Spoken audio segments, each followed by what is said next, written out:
أعوذ بالله من الشيطان الرجيم بسم الله الرحمن الرحيم إذا وقعت الواقعة ليس لوقعتها كاذبة خافضة رافعة إذا رجت الأرض رجا وبست الجبال بسا فكانت هباء منبثا وكنتم أزواجا ثلاثة فأصحاب الميمنة ما أصحاب الميمنة وأصحاب المشأمة ما أصحاب المشأمة والسابقون السابقون أولئك المقربون في جنات النعيم ثلة من الأولين وقليل من الآخرين.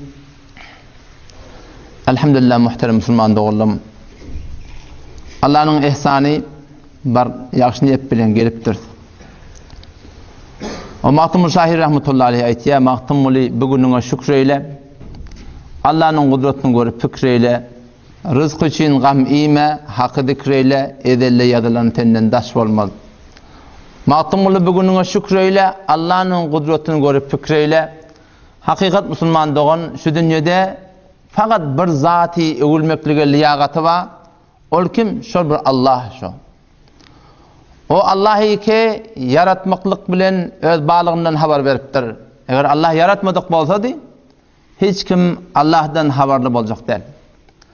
Eğer Allah Teala yaratıp kitap iyi vermedik bolsa di, peygamberler iyi vermedik bolsa di, yine de adamlar Allah'ını doğru tanıyacak değilmişler. Ama Allah yaratıptır. Ve yaratıp kitap peygamber iyi veriptir. Allah özünü Kur'an'a marifi ediptir. Ve bana sana da yüzlenip aydıttır. فَلَا تُزَكُّوا أَنْفُسَكُمْ Ödünü de övmen. Ödün peklememen, şıgavlık ba, şeylemen, beylemen yok. Neme kavlık ba da Allah'ın ihsanı men neşi ba.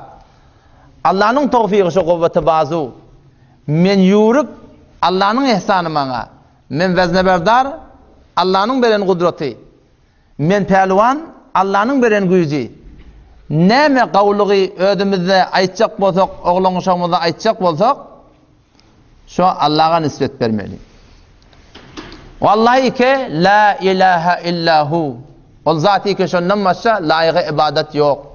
El hay Allah diri. El kayyum alem cihani eklep saklap duran şu Allah. La ta'khuduhu sine Allah'a emrikmeklik yok. Ve la nevm Allah'da uklamaklık yok. La ta'khuduhu sinatu ve la nevm mettekada sahibete o Allah şol zati ki onun zenanısı yok. Ve la velede Allah şol zati ki onun oğlun uşağı yok. Yut'imu idriyan şol ve la yut'amu Allah şol zati ki ol idrilmeye ve la yet'amu Allah imeyen bir zat. La şerike lehu Allah'a ki onun şeriki yok. Ve la vezire lehu Allah'a ki onun veziri yok. Ve la muşire lehu Allah şol zati ki onun meşvere konendesi yok. Men edeyim mi etmeyeyim mi? Ve la nidde lehu Allah şol zati ki onun mukabilinde hiç kim durabilmeye. Yuciru penah verip dağda yetişen şol ve la yucaru aleyh Allah'ın mukabilinde bir gelip başka birinin dağdına feryadını yaşayacak olsun hiç kim başarmaya. La tudrikul absar Allah şol zati ki gözler onu görebilmeye. Ve huve yudrikul absar imma Allah men gözleri göreyen iptir. Göde dursun ya'lemu khainetel ayun min Allah gödün hıyanatından haber ma ve huve alimun bizatis sudur kursakta yürekte näme niyet ba nereden geliptir näme niyet bilen geliptir näme niyet bilen gurrun beripti ve näme niyet bilen kulak asya Allah men hemmetinden haber ma dedi. Kul huvallahu ahad ayet Allah yegana bir misal zat Allahu samad Allah bir niyaz hiç kim muhtaç değil. Lem yelid Allah doğurmaptır hiçbir zati. Ve lem yulad Allah hiçbir zattan doğurmaptır. Ve lem yekun lehu kufu. Olallahi şol bir zati ki olçin manendi yok. Hemtay yok. Ahadun leyse kemitlihi şey. Hiçbir zat şol Allah yalak değil. Ve huves semi'ul basir. Allah men şeneva bina. Allah şol zati ki ve la yuhitune bihi ilme. Allah'ın ne forumluğunu, nezirlerini siz bilmersiniz deyip. Allah ne forum karşı? Allah nezir zatka. Allah'da nezirlik yok. Allah'da ne forumluk yok. Allah'da nemet yerlik ba. Hemme peygamberler gelip Allah'ını marif ediptirler. Peygamber ma ediptir. La tetefekkeru fillah. Allah'a fikretmeyin. Allah'ın ezre kadip. Bel tefekkeru fi ayatillah. Belki Allah'ın kudretine fikretiptir. Aynadan ödün oryan. 100 yıldır, 1000 yıldır. Şu göz bilen aynanın anlatını görüp olmaya. Şu akıl, fikir, huş bilen Allah nezire zatta Allah'ın nezirini bilip olmaya. Peki Allah'ın nezire tanımalı. Allah'ı ödün tanıdıptır. Marifi ediptir. Şu Allah'ın kudreti bilen tanımalı. Her çeti ödüğünde şu Allah yadın olsun. Allahullezî yursilur riyah فَتُثِيرُ السَّحَابًا فَيَبْسُطُهُ فِي السَّمَاءِ كَيْفَ يَشَاءُ وَيَجْعَلُهُ كِسَفًا فَتَرَى الْوَدْقَ يَخْرُجُ مِنْ خِلَالِهِ اللّٰهُ الَّذ۪ي Allah deyip ol zata diyerler. Allah ödü marifet diye. Her çeti ödeyende şu yadım olsun böyle. Yani ezbez ki hem vedattan gurrunma, Allah'tan gurrun yok. Hem vedattan gurrunma, şol zat hakkı hem vedat şol ettiği gurrun yok. Şol yattan çıkıyor. Yadı şöyle. Halbuki her çeti ödeyende şu görünüyor. Allahullezî Allah ol zati ki yursilur riyah yelleri sürüyor. Fetuthiru sahaba bulutlar göğün aldırıyor. Her çeti öde. Feyebsutuhu fissemâi keyfe yeşâ. Bulutlar asmanına porum porum şekil veriyor. Ve yec'aluhu kisefâ. Bulutlar üstüne bölük bölük etiyor. Fetterel vedqa yahrucu min hilâli. Sen görüyorsun şol Allah bulutun arasından yağın yağdırıyor. Kim etiyor? Şol Allah'ın iş. وَلَقَدْ خَلَقْنَا الْاِنْسَانَ مِنْ سُلَالَةٍ مِنْ طِينَ Ödün ödeyende Allah yadın olsun. لَقَدْ خَلَقْنَا الْاِنْسَانَ فِي اَحْسَنِ تَقْوِيمٍ Biz insani behterini surette yarattık. Oğlunuz denanan oraya. Allahullezî ceale lekum min enfusikum ezvâce. Allah deyip şunu diyorlar ki sizin öz vücudunuzdan siz için ayal yarattı diye. Oğlunuz şunu oraya, altın oraya. Ve ceale lekum min ezvâcikum benîne ve hafede. İnadakım oğlunun ma? Aqtınma kimden şol? Şol yeke şobur Allah'dan şol. İnalekem nezatkadil tuğayıp ayıptırla. Afaraytumul ma'allezî teşrebûn.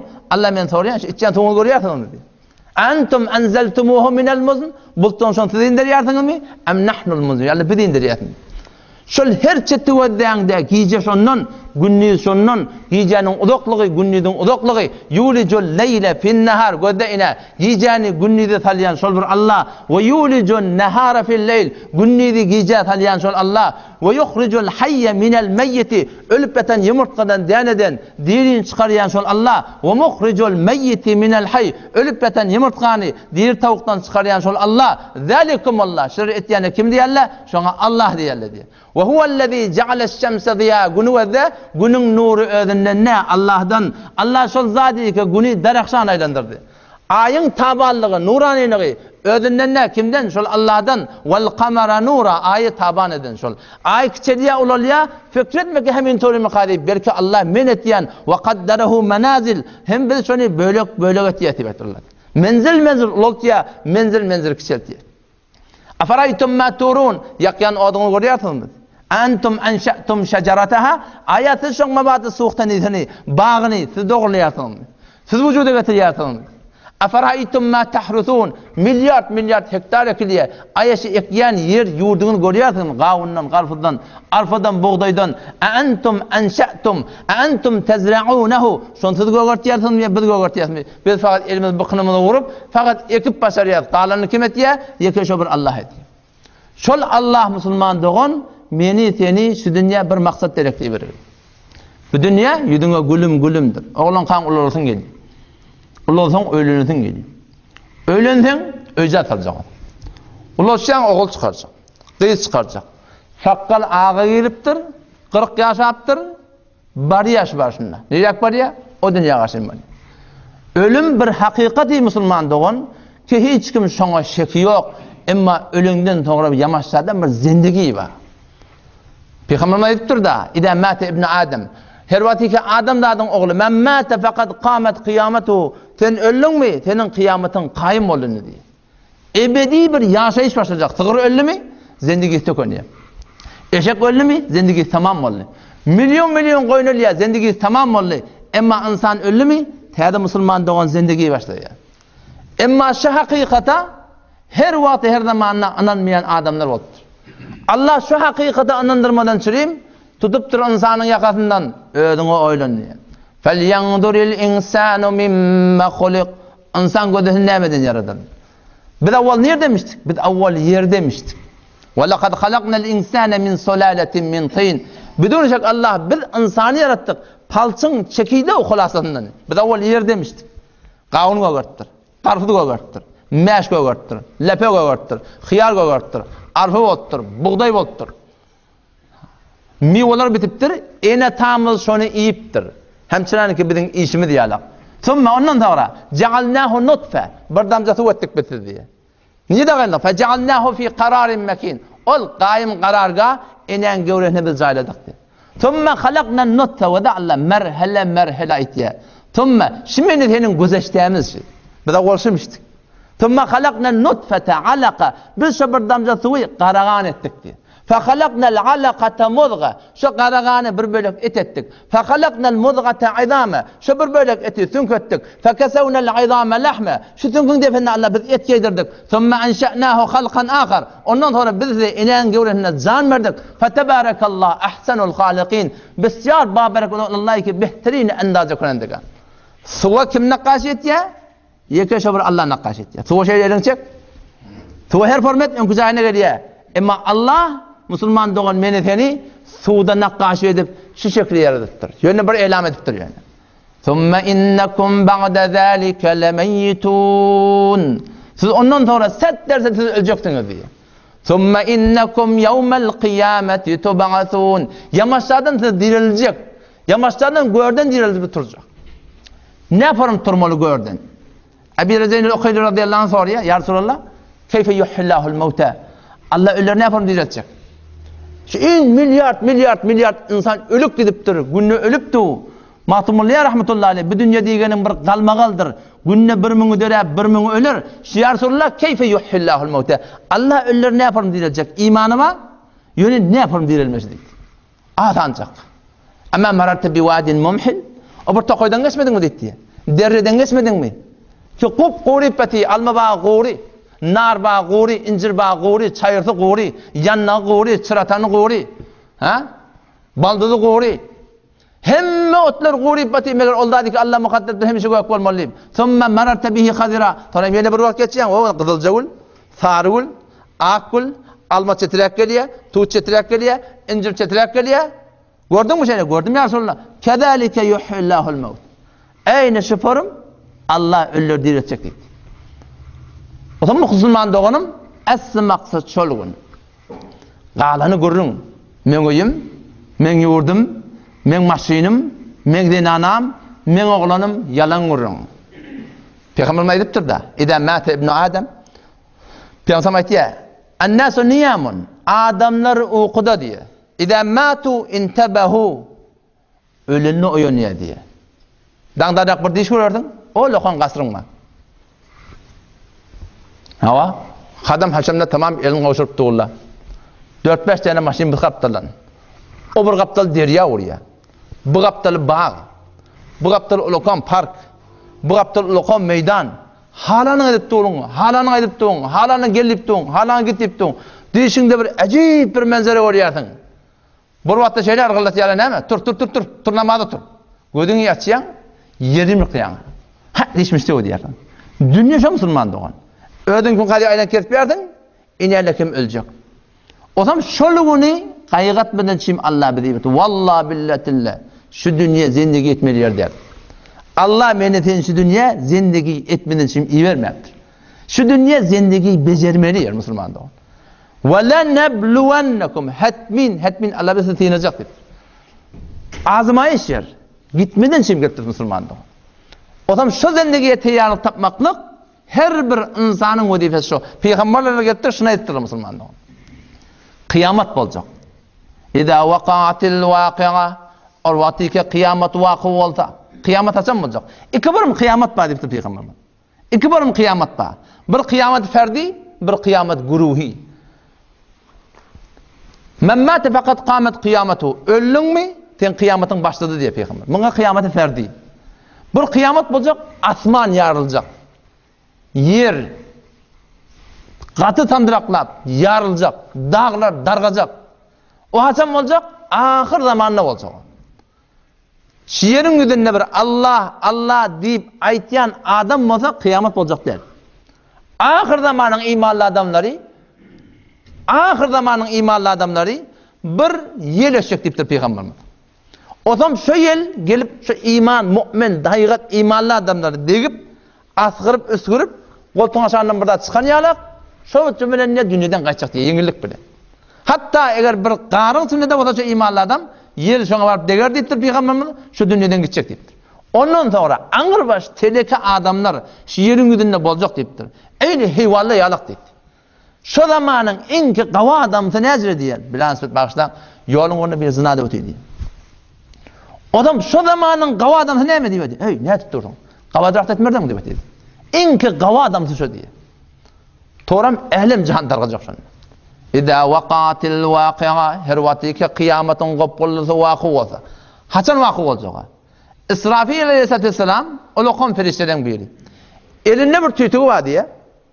Şeyle bir uluqon ve şeyleşin deşiklerken ki tamamı mahlukatların sanına şunu deşik ba şu tüytün uluqonluğu şu kadar uluqon 7 kat atman 7 kat sonra atılacak. O zaman İsrafil aleyhisselam Allah'ın emrine şu tüytüğü ağzına alıp duraptır. Hasan emretse şununla olacak. Şu tüytüğü çallı mı şununla kıyamet vakı oluyor. فَاِذَا نُفِخَ فِي السُّورِ ol vakti ki şu tüytüğü çüşlenilse فَاِذَا نُفِخَ فِي السُّورِ نَفْخَةٌ وَاحِدَةٌ tüytük çalınacak. Bir ses gelecek adamlara. Ses biter bir azar dehendedat adama.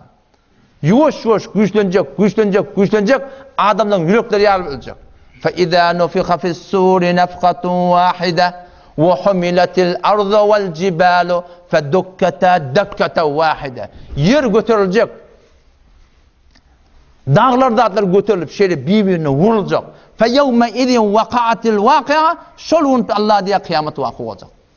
اِذَا وَقَعَتِ الْوَاقِعَةِ her vakti kıyametin kopulduğu vakı olsa لَيْسَ لِوَقَعَتِهَا كَاذِبَةً kıyamet kopununa hiçbir yalanlayan adam olacak ki.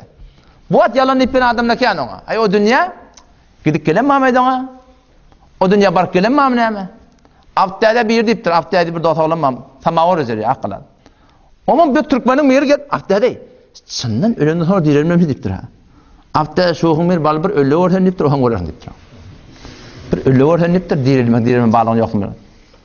İza vaqatil vaqi'a her vakti kıyametin kopulması vakı olsa leyse li vaqatiha kadibe kıyamet kopanna ona hiçbir yalanlayan adam olacak ki hafizatur rafi'a ne kadar adamlar yere vuracak ne kadar adamlar göğen kaldıracak kimi yere vuracak o adamlar kebedinde malli mülkli metali ama Allah'a vara bulmaptır Qarun yalak Nemrut yalak Allah'a vara bulmaptır Şeddat yalak Allah'a vara bulmaptır o dünya onlar şu dünyada silagli avraylı ama kıyamette hafizatun Allah onlar yere vuracak rafi'atun ne kadar adamlar göğen kaldıracak kim o adamlar bu adamlar ki birinin kafasına varsa hemen gıydır ettiği gıydır verene o bana nasile hürmeti yok ama Allah'a vara yaşaya Resulullah'a vara yaşaya dine vara yaşaya onlar rafi'atun göğen kaldıracak haçan mı olacak İda rüccetil ardu racca o vakti ki şu kullu kure zemin katı tuğratına tandırılacak ve bussetil cibalu besse dağlar birbirini göğen kaldırıp birbirine vurulacak. Fekanet haba'en munbesse dağ olacak. Aynı rize olacak. El-qari'atu mel-qari'a ve ma adrake mel-qari'a yevme idin tuhadditu akhbaraha İza zulziletil ardu zilzalaha o vakti ki yer katı tuğratına tutulecek. Kullu kule zemin tandıracak. Ve akhracetil ardu athqalaha yer öz yüklerini göğe çıkaracak. وقال الإنسان ما لها insan ne oldu diye açık diye. Dağlar göçüptü. فإذا انشقت السماء asman yarılacak diye. Hedabet bir tane letik yarlarına yürün yarılacak böyle. Bir tane letik yarlarına aparatif maşına burada bir tane burada göçe o bak o çetinden haber alıyorlar. Ne oldu şey dedi. فإذا انشقت السماء o vakti asman yarılacak. فإذا هي يومئذ واهية asman sos olacak. Şolun Müslüman da onun kıyamet vakı olsun. Vel meleku ala ercaiha ve yahmilu arşe rabbike fevkahum yevme idin temaniye. Hafizatur rafi'a İza rujjatil ardu rajja ve bussatil jibalu bassa fekanet haba'an munbassa. Kıyamet boldy, tütük çalındy, hemme zat ölecek olsa musulman dogan. 40 güllap hemme zat ölügli. İsrafil aleyhisselamda, Ezrail aleyhisselamda, Mikail aleyhisselamda hemme de ölecek yakan. Kim kalacak? Yekşe bir Allah'a ol bağmıştık, yine yekşe bir Allah'a kalacak. 40 günden sonra Allah'ın emrine, Allah'ın arşının aşağından yağın yağacak. Näme meňdeş diye? Adamlaryň şo şehwet suwuna meňdeş bir yağın yağacak. Yağın yağacak. Allah'ın emrine şo yerin etegine adamlar doğrulanacak. Peygamber aytdyr: "Kullu ibn Adam yabla ve ya'kulu turab." Adamlaryň oğlunyň bedeni her kim bolsun, ak bolsun, gara bolsun, gök bolsun, awdan bolsun, şekilli bolsun, şekilsiz bolsun, qyz bolsun, oglan bolsun, denan bolsun, her kim kullu ibn Adam yabla. Adamlaryň oğlunyň wujudi inalakem quma girer yabla çürüjek şidi. Ve ya'kulu turab qumsyny iyjek dipdir. İlla meger bir sünk bar diye Peygamber. Şo sünk çürüjek ya. Haýsyn ki ya Rasulullah, ajbu danab qorun sünki diye. Bilen urgan soňky sünki. Onun imtihan ettirler ulamalar. Tahqiq edipdirler. Adamlardan şunjak bir sünk bar. Badam hodiyala qapqara, jabe siyah insan. Demir 1000 derecede gaynaya diye. Şol 1000 derecede hesap olanak.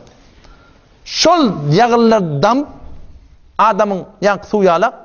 Şol zatları degip Allah'ın emrini etekte adam becerilecek.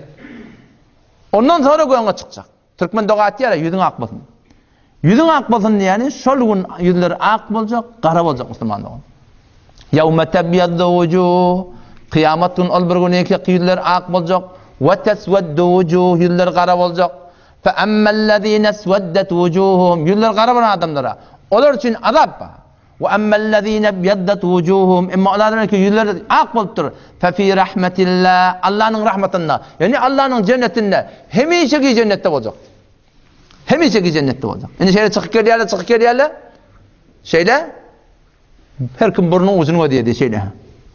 Görünýär burnun uzunyňa. Men ýüzüm garamka, akmaka. Ol gün dogan ýada şekke. Kardeş ýada şekke. Ayal ýada şekke. Yawma yafirrul mar'u min akhi. Kıyametün ol bir gün adam ödögönden gaşak. Ve ummihi ve abi, adam öd enihinden gaşak, atasından gaşak. Ve sahibetihi ve beni, adam şolun ödenanından, yan yoldaşından gaşak ve oğlundan şoğundan gaşak. O näme diýip? Likulli imri'in minhum yawma idin şa'nun yughni. Her kimin bir qara ýagdaýy bar. Öňü başa gaýbotdy musulmandyň. Ve la yes'alu hamimun hamima. Hiçbir dost soracak ya. Yubassarunhum, adamlar birbirine hey falani var ya. Falani var ya. Yawaddul mujrimu law yaftadi min adabi yawma idin bi bani. Cehenneme gaşaktır onu men oğlan jamalatına. Hiç kim ödecek ya. Ve sahibetihi ve ahi. Doğanmak edin men yerme. Ayalmak edin men yerme. Ve fasiletihi allati tuwi. Doğan kardeşim hemme şuları alın men yerme. Meni nicat verin dipti adam her kim öde ýagdaýyna bolacak. Ve kuntum azwajan thalatha. Kıyamet bolanda Allah aýtýar 3 guruh bolarsyňyz diye. Be Hanefi, Şafii, Maliki, bu Vehhabi, o Osmani, bu Şiğa, o Sünni, o tadı ucre urun yok. Bes 3 guruh bolýar. Dogry at bilen adam cennete girmiyor. Hocalyk bilen adam cennete girmiyor. Ebu Leheb meger hoca dädim näme? Amal gerek, amal. Ahunun oğlu olmaklık bilen adam cennete girmiyor. Meger Nuh peygamberin heleyi, Lut peygamberin heleyi kafir dünninden geçmedi mi? Daraballahu meselen lillezine keferu imra'ate Nuh ve imra'ate Lut diye. İki tane denana peygamberin çörekleşi diyen yalak ayaşlar imanlı geçti mi? At bilen bolmaya. Yani adın Ebu Bekir, Ömer, Osman, Ali bilen bolmaya. Näme gerek? Amal gerek musulman doğan. Şudak amal getirmeli. Amal tayarlamalı. Ve kuntum azwajan thalatha. 3 guruh bolarsyňyz diye. 3 guruhun ikisi imanlı adamlardan. O biri kafirlerden. 3 guruhun ikisi imanlı adamlardan. Awalqy ve sabiqun. Sıbgat alýarlar. Ol tabiiler, sahabalar, tabi tabiiler. Sahabalar ýalak adamlar. Ol ikinji guruh näme imanlı adam? Onlardan name amallar sagylyndan berýär. Umum musulmanlar.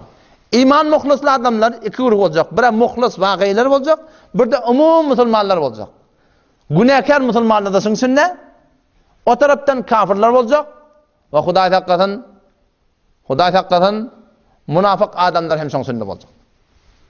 Ve kuntum azwajan thalatha fa ashabul meymeneti ma ashabul meymene. Tamam adamlar dirilip turuptular, goyan altırlar. Indi ferişleri atmandan gelýärler, nami amal paylaman durýarlar.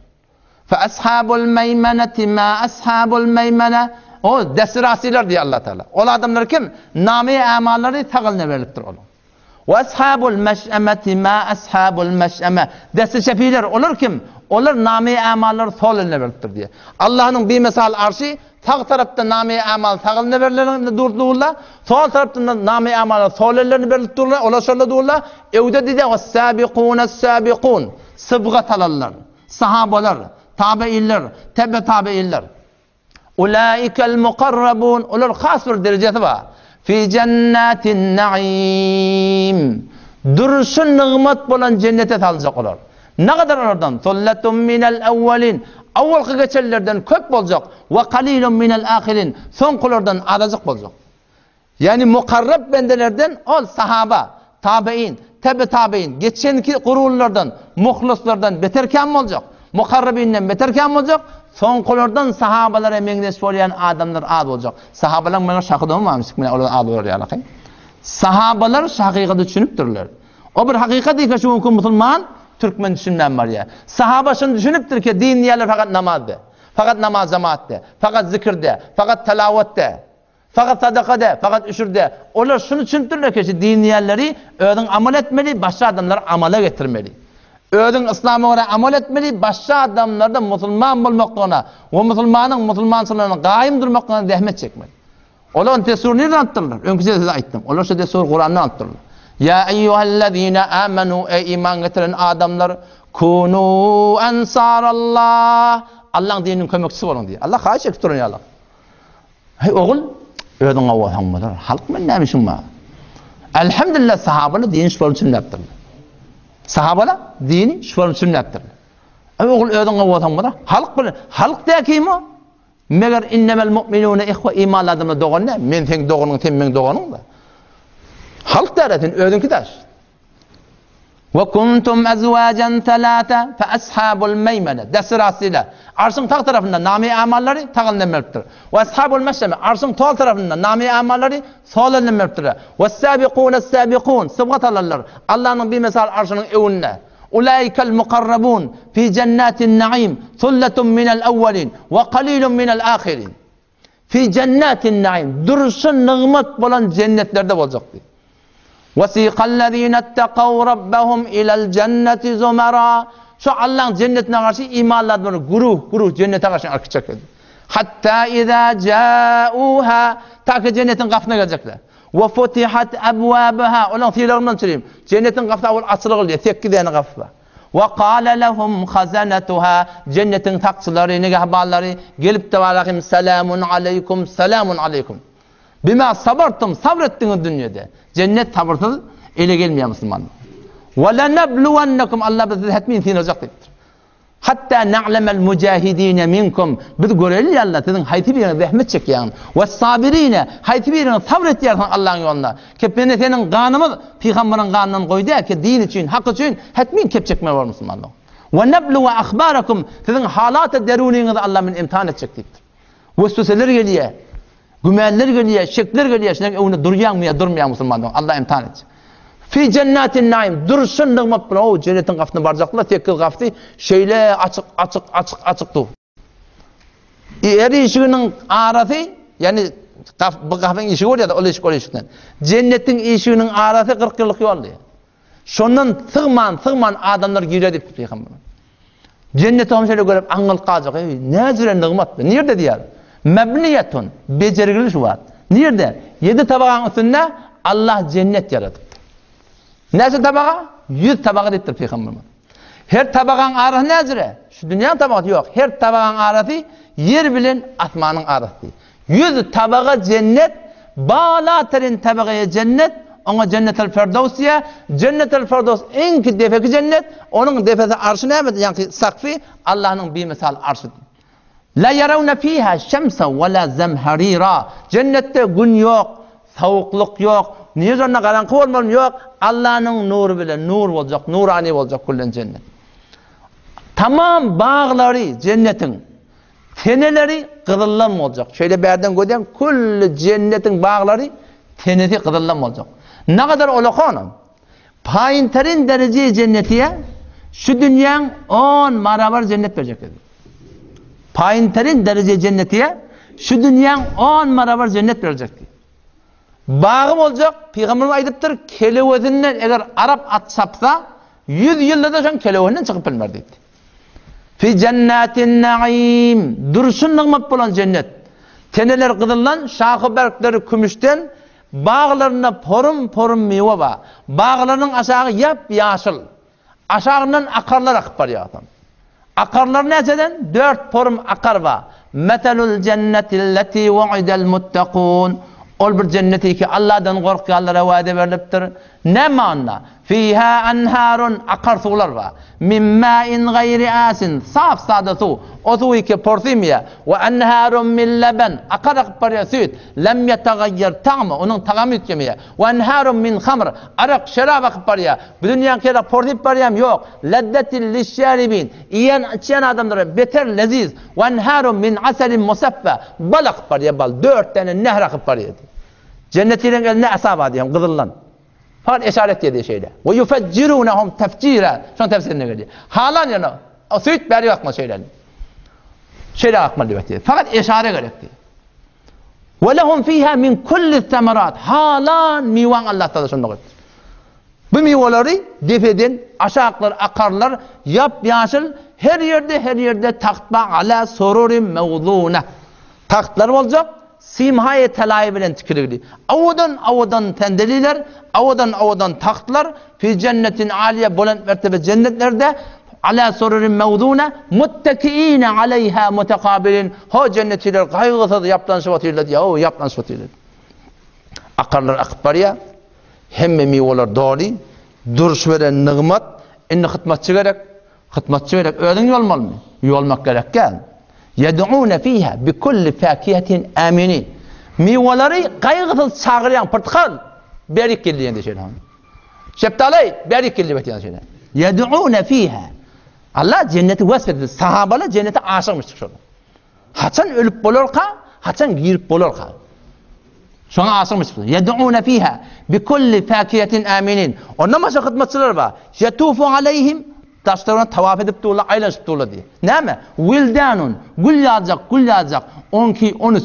Takkal mort çıkmadık oğlancıklar var dünyada. Muhalladun, hemişe nevcavan. Taşta oran hizmetinde teyyar. Ne bilen? Bir akvabin, cennetin kuydeleri bilen. Kuydeler var diye, çürünü var diye. Livallar bilen, ve abarika, kuydeler var diye, çürünü var diye. Ve ka'sin min ma'in. O cennetin akarları akbar, bal akbar ya. Süt akbar ya.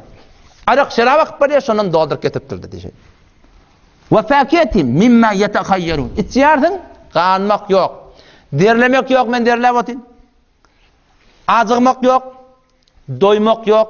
Kakılık yok. Burnundan su gelmeye. Kıl emmanla ne kavat yerinde, ne buutta, ne baldırda, ne kursakta, ne takkal, ne murt. Hisa, Jordan murt. Saf sağda olacak. Ehli cennet. Erkekte şeyle olacak. Denanete şeyle olacak. Saf sağda olacak. Medillemek yok. Darıymak yok. Ölmek de yok. Ölümü getirecek diyeyim, ölümü. Ölümü bir ulukon koçyalığa getirecek diyeyim. Yahya aleyhissalatü vesselam tenha peygamber yikeşi yerin yüzüne Allah'ın yoluna on kellerini getirtirler. Şu Yahya aleyhissalam çağırılacak, eline de bıçak, şu ölümü öldürmeli. Ölümü öldürecekler, elam olacak cennetilere. Barın cennette hemişe ki. Şöyle bir hoşluk olacak. Cennetilere son yerle hoşluk hiç tatlı olacak. Cehennemine elam olacak. Barın cehennemde size de hiç çıkmak yok diye. على سرر موضونة متكئين عليها متقابلين يطوف عليهم ولدان مخلدون بأكواب وأباريق وكأس من معين عرق شراب إشوتي الله لا يصدعون عنها بالدنيا دي إتشنا تامز قلاوتي نامت يعني بلناق إما سنسخر عملي إما الله دي لا يصدعون عنها كلها أغرمية ولا ينزفون إتشنا دنر جنة عرق شرابني ولا تامز قلمية أقلوشن إلين برمية وفاكهة مما يتخيل هواثة ميوان الله بيربترشداد جنة ميولر نازرة وجنل جنتين دان جنة ميولر يقين زقتي يقين زق يعني ثان أطرثان باغلا اتراقيتيا ثان قيشرتان ين اتراقيتيا ثان قوانغتان باغلر يمشتان ين قوانغاليا وفاكهة مما يتخيل هواثة ميوان برزقته ولقون صفريات الله ميدون السنة taxtlar zatlar tendene quruqli sen halan iyenin içenin hemme da tayyar velahmi tayri mimma yeştehun quşun eti hevas etyan suratında kebap bolsun mi suva bitsin mi ha ne form etsin şu form Allah sana quşlar tayyarlap kebap et getirecek indi näme gerek qarna doydu oğlan sıqtına tayyar miwanı yedin hay qanday qarnın tepelap etende näme gerek ayal gerek şeyden وحور عين الله حور غير gerek بعد حور أم سلمة رضي الله عنها ثورية في خبرن هليلر ثور أبتر يا رسول الله الله تعالى قرآننا حور عين نبيت يديت حور عين حور دي نعمة في خبرن أتقلابتر حور ديالر بيضون آق بدين عين دي ضخام العيون شقر الحوراء بمنزلة جناح النسر قل رآهوي ولقهم قل أيني يعني بحلقش بحلقشان شاهينا بحلقشان غانة يالك قولر أوضن كل بدن عاق شفر مر أوضن يا رسول الله أخبرني عن قول الله عز وجل الله قرآن أيدبتر كأنهم لؤلؤ مكنون أين بطرلية مرواريت يالك قد يريد السدف وليد بده يشبتر أم سدفي كأول بطرليه هيك كم إلّي ما يبتر يا رسول الله من النقصة نعمديت أن سفاؤهن كسفاء الدر الذي لم تمسه الأيدي onun bedeninin avudallığı, yıldırıklığı, yılmançaklığı aynı bir morvariydi ki ona el değmeyaptır etti. Ya Resulullah akbirni an kavlillahi azze ve cel. Ya Resulullah bana haber ver. Allah Kur'an'da hayratun hisan. Cennetin hileyleri, hurları hayratun hisan. Ne mi dedi? Hayratun dedi, hoş ahlak diye ayıttı. Hisan, hisanul vucuh, yüdüveleri avadan. أخبرني يا رسول الله عن قول الله عز وجل كأنهم بيض مكنون أين بطرية مربار يمرتيالك جنة دنانلر دي بيتيا من المنظور نعمة أن رقعتهن كرقة الجلد الذي رأيته في داخل البيض ديتيا أولن إما نن يمشق لغي أو يمرتان داشن بردانا أقصى مالا فزغول يعني إما نن يمشق لغي أين شون يالك بولجاق يا رسول الله عربا أترابا ديتر هورغيلر Aruban atraba dedi neme. Onun şu dünyada garr denanalar imanı geçiptirler. Allah Teala şoları cavan edip kıyı suratını yaratacak. Aruban beter adamlarından muhabbetli atraba hemmeti hemsenine sahip olacak diyor. O hem yeni burada soraptır. Hurgillerden ağdan var. Helele bakıcılık etiyor. Bidun gün ne olmalı ya? Heleleri gururmayan da var. Deruşun soruyorlar. O tadı heleli ne olmalı ya? O mesele bunu soraptır. Ya Resulullah deyiptir. نساء الدنيا أفضل أم الحور العين dünyanın imanlı zenaları ki o dünya gidip dururlar şola avadarrak mı afdarrak mı ya hurgiller Peygamber sallallahu diye bel nisa'ud dunya afdal min el huril ayn kefadl zahara ala el bitanet kefadl zahara ala el bitanet hurgillan afdal imanlı adamın zenaları afdal etti ne yaparım aynı daşlık bilen işlik etti şu daşlık var ya iştirsin yani erzva mı ve bima zalika ya Resulullah dedi. Ne deyip şu dünyanın imanlı denanaları o dünyanın hurugillerinin avadan olmalı. Peygamber cevap verdi. Ve bi salatihinne namaz okuyorlar diyecekti. Ki hurugiller namaz okuyorlar. Ve bi siyamihinne arada tutarlar diyecekti. Ki hurugiller arada tutmaptır. Ve bi ibadetillahi teala Allah'ın aydan nura bulallar diyecekti. Elbesallahu vucuhahun nur. İmanlı denananın yüzünden Allah'ın nur giydirecek. Kullu nurani. Ve esadehunel harir. İmanlarına harir yüfek doğan giydirecek. Asadehunel harir. Ondan sonra daraklar neyden olacak? Kızıldan olacak dedi. Sufrul huli. Morvaritleri elengullerdatları tam tarihi avudan olacak dedi. Bidul elvan renkleri ak olacak. Hudru siyab egmaçları yaşıl olacak. O tam şol cenneti hurg'iylar she'r o'qiyacaqlar diyor.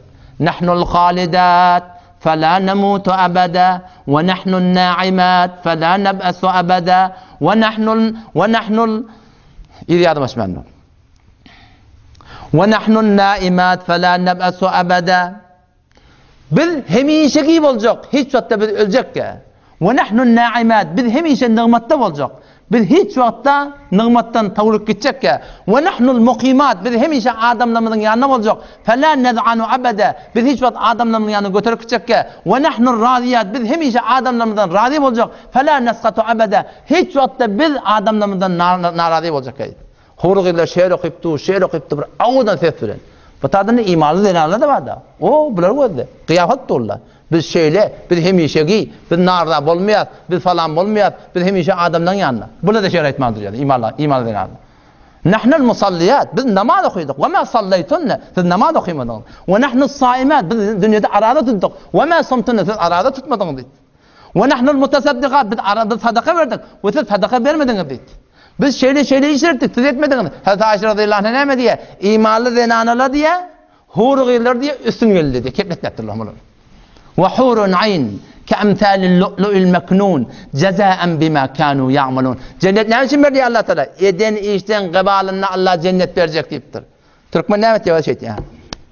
Mağlayına yadıqlar cenneti cehennemiyle. Şey diyeceğim ki ya. Onu yadıqlar mıydı? Eğer yadıqlı olsa Kur'an ne için yaptırır? Peygamberler ne için yaptırır? Akıl ne için yaptırır? Allah her bir insana, adamın ta ahir noktayı kıyamata bir istidadı veriptir, doğru cennete gidebilen. Peygamber ayeti ya, "Ma minkum min ahadin illa ve lehu menzilan." Sizin hiçbir gayetiniz yok. Meğer siz için Allah iki tane öy tayarlap koyuptur. Menzilun fil cennet ve menzilun fil nar. Biri cennette, biri cehennemde. Fe immate bir adam ölüye, fe dakhalan nar naud billah cehenneme giriyor. Ve varithe mekanehu ehlel cennet. Şunun zayini ehl-i cennette miras alıyor diyor. Allah iki tane öy tayarlap koyuptur. Kullu Kur'an açsangda hiçbir cehennemi Allah'dan algılla havada men Allah'ı mağlama yargılamıştık. Men şunu sim cehennemi ol dimiye şunu. Fi cennati yetesaalun. Ehli cennette soruyorlar. Cehennemme arada perde koyuptur. Arada perde var. Nimet o tarafa geçene, azap da bu tarafa geçene. Şunu görecek ve görüp başarıyorlar. Fi cennati yetesaalun anil mujrimin günahkarın soruyorlar. Ma selakakum fi saqar? Ne cehennemi olun? Qalu awwal khib lam nakum minel musallin. Namaz okuymadık. Ve lam nakun nut'imul miskin garip qatar gözlemiyat.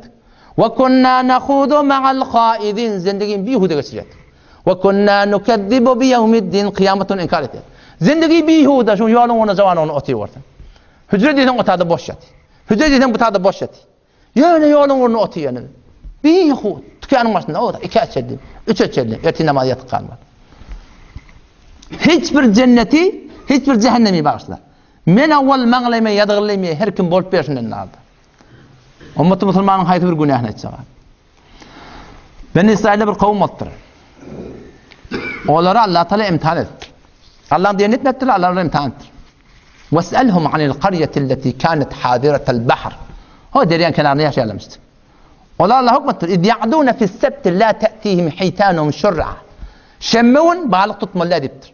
Qalan onu tutacak, onu tutvermeli. Bu da Allah'ın imtihanına. Bol çoluk bolarmışık şemmevuni. Qalan onu balık gelen aktı yani. Kebirçemek yok. O zaman ola bir yol oynadılar diye. Derya şu olsa, kaptanların olokon ıstahırlar kadılar diye. Balık kebirçekte akarak ayt ya da. Onu sudan ne olurlar diye, şemmevuni onun akaraktırdılar diye. Kebirçekke angri berli hemen ona girdi diye. Ne mi dediler diye. Balık tutmak kim dedi diye. O öyle geldi dedi. Elbette ilerinde üçünden sonra maymun oldu diye. Ene tangevne demek balık yemeden Müslümanların hevre goyonde. Hem sayana azar vermek balık yemeden goyonde. Onun bunun malını Allah birdadıp kulaverdar etmek balık yemeden goyonde. Dükkana barıp qardet yerden evvelin muratda tamamdan verecek bola vermeyen balık yemeden goyonde Müslümanlar. Ama ne bilmez kolumda. Şu Muhammed Mustafa sallallahu aleyhi ve sellem'in hürmetine mes'ulumda. Başı istatlaş. Şol Hudaýyň ben nedi? Dua edip durşu ummatın hakkında. Cezâen bimâ kânû ya'melûn. La yesme'ûne fîhâ lagvan ve lâ te'fîmen illâ qîlen selâmen selâme. Hemişe selametlik olacak.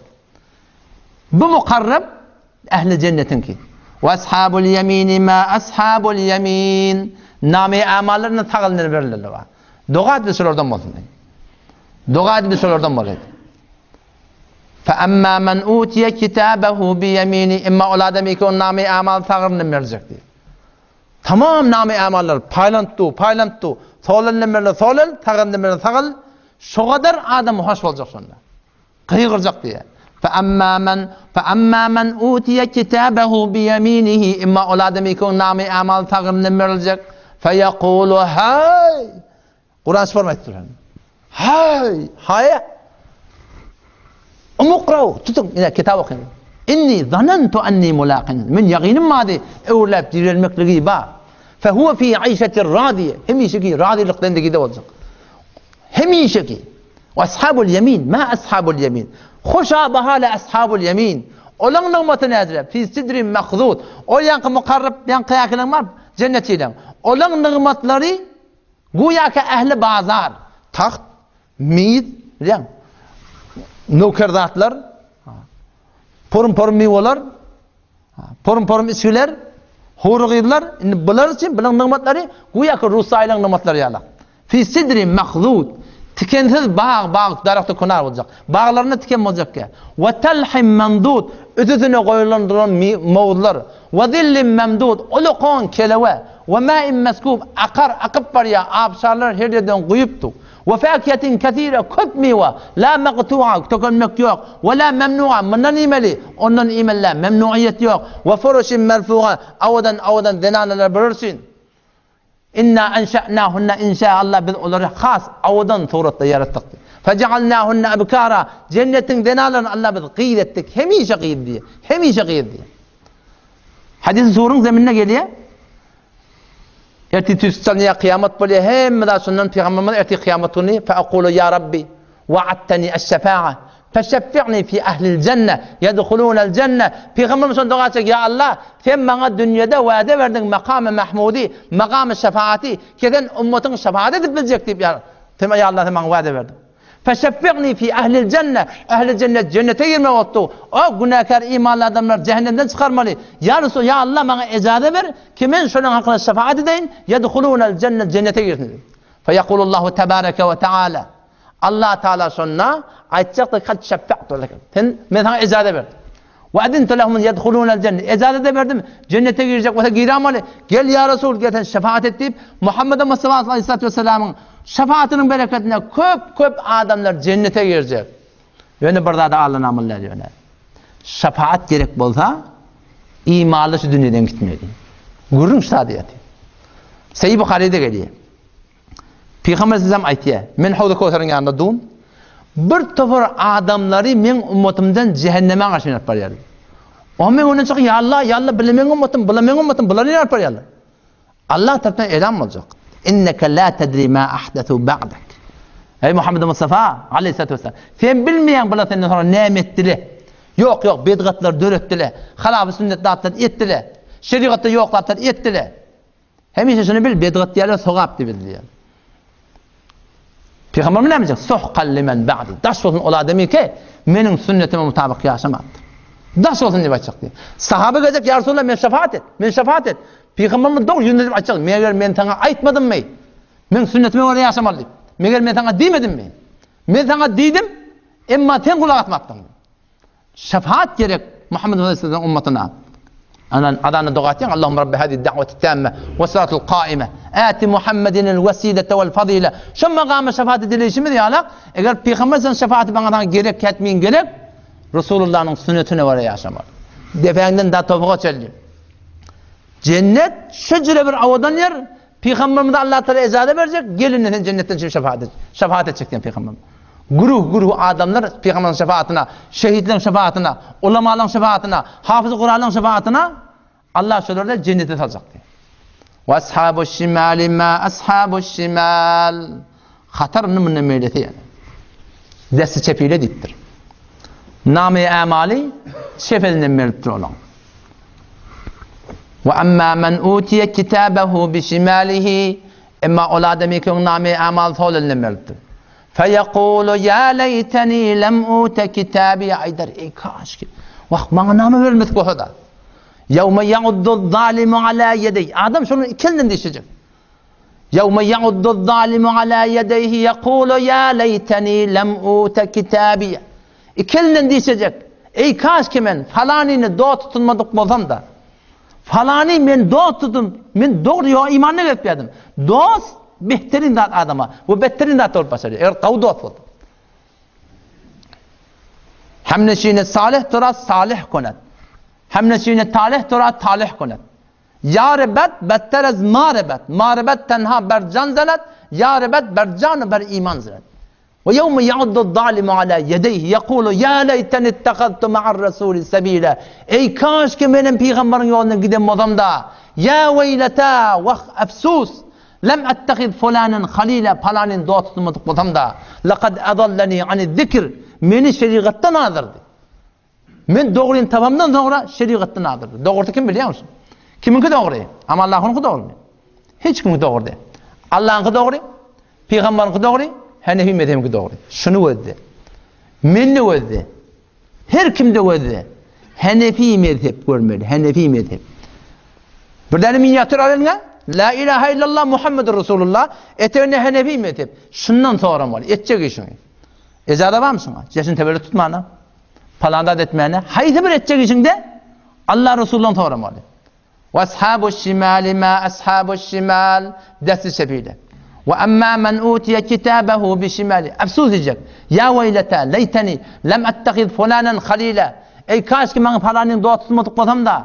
Ve lem adri ma hisabiye. Ey kaç ki ben kitap ne misin bilmedik olsam da. Ya leyteha kânetil kâdiye. Ve şu dünyada öldüm ha. Bir ölüp savulup gittim. Evlep dirilmedik olsam da. Ma agna anni maliye. Ne kadar malım vardı. Malım bana hiç peyda vermedi. Helleke anni sultaniye. Padişahlığım vardı. Hallığım vardı. Sultanlığım vardı. Avrayım vardı. Hiç kaydı bana peyda vermedi. İki dinin kucaklayıp bir efsusiyip adam oturacak. Allah tarafından eylem olacak. Huduhu tutun şunu. Allah mehreban şu dünyada. O tutanağı ne? İnneme bir namaz getpiyor. Bir hicab getpiyor. Bet hicab tutanağı. İnneme yuakhiruhum liyevmin. Allah bir tutumu ol bir güne gece koyduk. Teşkasu fihil absar. Gözler şöyle açık kalacak diye. Neyme? Anında cehennem ark geliyor. Lakırtıklap geliyor. Tekadu temeyyizu minel gayr. Cehennem gühdem yarılacak oluyor kaharına şöyle. Yarılacak oluyor. Lakırtıklap durun o. 3 tane cehennem peygamberine aittir da. Taşındaki divar iğni 40 yıllık yolludur. Böyle. İğni 40 yıllık yol. Süngürlüğü bir dağ sokkatan 70 yıl gider eteğini yetmer dedi. 7 tabağa inki etekti haviye. Ondan sonra laza, ondan sonra hotama, ondan sonra sakar, ondan sonra sa'ir, ondan sonra cehim, ondan sonra cehennem. İnki etekti kimin biliyor musun? Hatar stada. La ilahe illallah Muhammed Resulullah deyip İslam'a ve iman'a ve yaşamadık geçmedik adam. Münafıklan diye bilans. La inketik haviye münafıklan. La ilahe illallah Muhammed Resulullah deyiptirler. İslam'a ve yaşamaktır.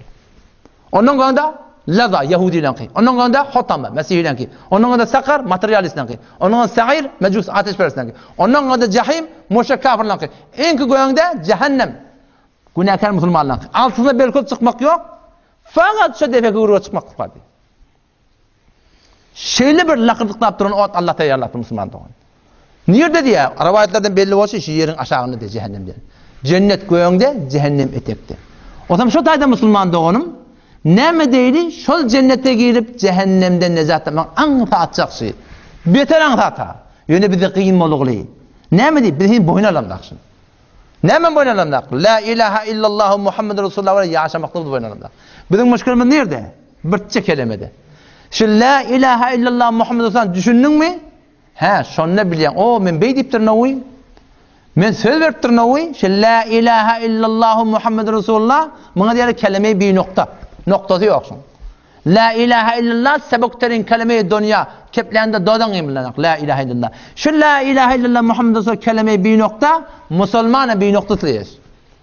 Musulmanın bu noktası kendi. Musulman önüne nokta koyuptur. Palanda etmeli önemlidir. Şunu bir zaman ona denildi. Kümüştefede denildi. Selamun aleyküm selam hava nem. Men namahrem heliyle ben illesem bolýam. Bolmaýar men.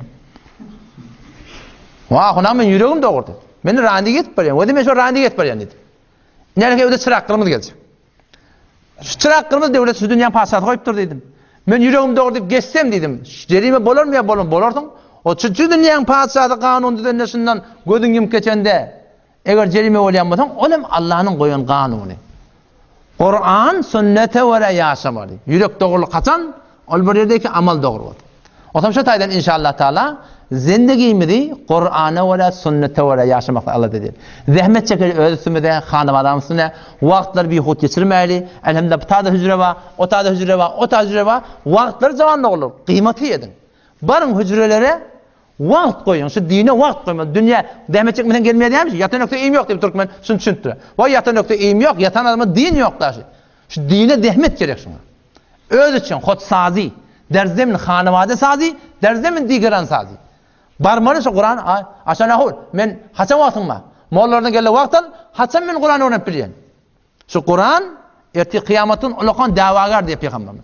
Şun şefaati peygamberlerin nügönde diye eğer şunu doğrudurulsa. Bunun davası peygamberlerin nügönde diye eğer şunu doğrudurulmadı. Kur'an'ı ödüne şefaatçi etmeli. Şunu okuymalı.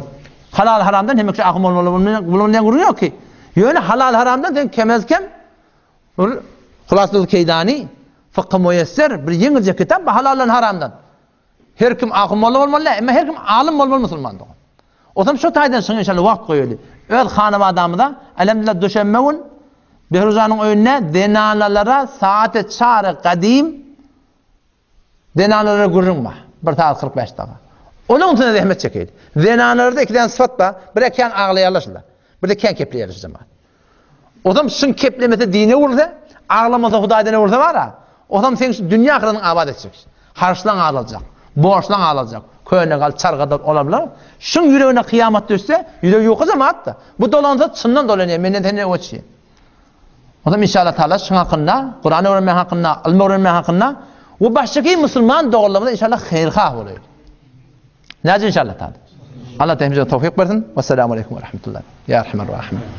Ya Erhamerrahim. Ya Erhamer. Allahümme salli ve sellim barik ala Habibik Muhammed Mustafa sallallahu aleyhi ve sellem. Ey Allah Erhamerrahim. Mucibut davatın seminun. Ya Allah. Lezi la ilahe illa. Ente Errahmanirrahim. Entel melikul kuddusus selamul mu'min.